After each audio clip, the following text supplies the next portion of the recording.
महाराष्ट्र में सियासी उलटफेर के बीच सुप्रिया सुले मजबूत होकर उभरी हैं। भाई अजीत पवार की बगावत के बाद आगे बढ़कर पार्टी परिवार संभाला। शरद पवार के साथ बैठकों में मौजूद रही। अजीत की घर वापसी पर भी काम किया। ऐसे में अब उनका कद ऊंचा हो गया है। देखते हैं ये रिपोर्ट।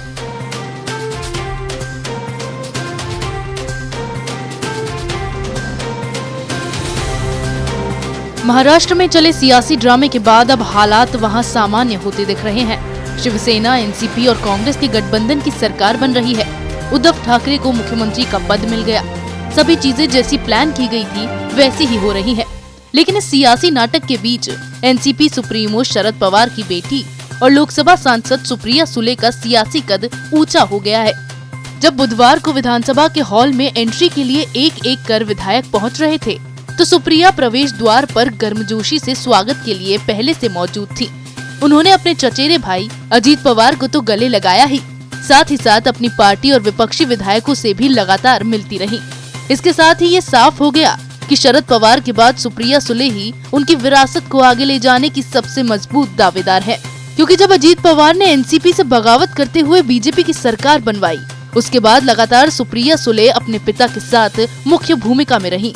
कांग्रेस और शिवसेना के नेताओं के साथ होटलों में लंबी बैठक के दौरान वे लगातार शरद पवार के साथ नजर आई। यही नहीं, सुप्रिया ने महाविकास अघाड़ी के विधायकों की परेड के लिए आयोजित हम 162 कार्यक्रम में अगुवाई की। इन सब के बीच वे अजीत पवार की घर वापसी पर भी काम कर रही थी, जिसके चलते सुप्रिया सुले ने पार्टी और पार्टी मुखिया पर एक जिम्मेदार सदस्य की छवि छोड़ी है और अजीत पवार को काफी पीछे छोड़ दिया है।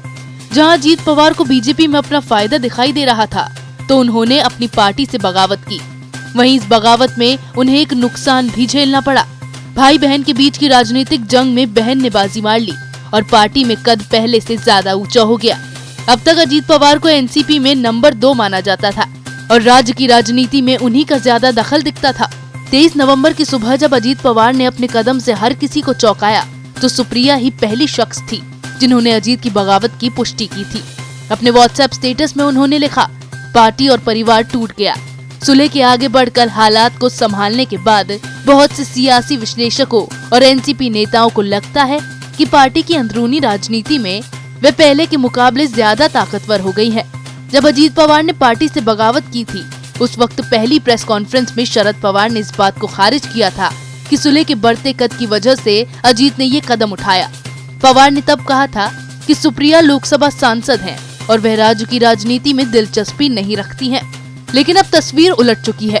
जहां एक ओर सुप्रिया ने एनसीपी विधायकों से लगातार संपर्क करते हुए उन्हें पाला बदलने से रोका, वहीं दूसरी ओर विधानसभा के विशेष सत्र में हिस्सा लेने आए विधायकों से उनकी मुलाकात की तस्वीरों ने भी बहुत कुछ साफ कर दिया है। ऐसे में एनसीपी में सुप्रिया सुले युग की शुरुआत हो गई है। अजीत पवार ने जो बगावत अपनी ही पार्टी के साथ की, उससे उनको नुकसान तो झेलना पड़ा। लेकिन अब जब सुप्रिया सुले का कद ऊपर होने की अटकलें तेज हो गई हैं, तो देखना यह है कि पार्टी में किस तरह का बदलाव आने वाला है। इसी तरह की खबरें मैं आपके लिए लाती रहूंगी। तब तक के लिए बने रहिए हमारे साथ। अगर आपको हमारा वीडियो पसंद आया हो तो इसे लाइक करें, हमारे चैनल को सब्सक्राइब करें और हाँ, बेल आइकन दबाना ना भूलें, ताकि आप तक हमारे वीडियो की नोटिफिकेशन पहुंचती रहे। आप अपना सुझाव हमें कमेंट बॉक्स में दे सकते हैं। हमारे साथ जुड़ने के लिए शुक्रिया।